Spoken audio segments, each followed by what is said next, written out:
অনেক দিন বন্ধ থাকা এই ইনজেকশন মোল্ডিং মেশিনটিকে আমরা আজ রেট্রোফিট করব।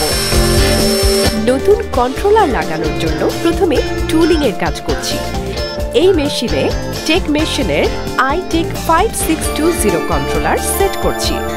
সকল লিমিট সুইচ সেন্সর একটা একটা চেক করে কন্ট্রোলারে কানেকশন দেয়া হচ্ছে।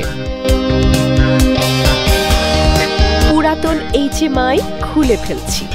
আমরা এখানে Q8A মডেলের HMI সেট করব।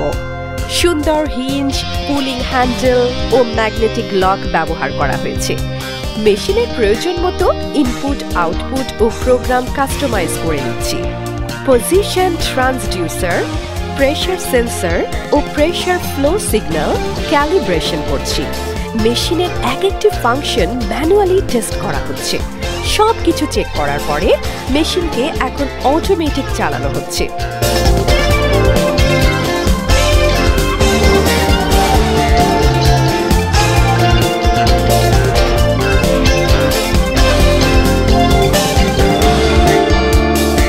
Take Machine in Bangladesh by Perfect Solution Center.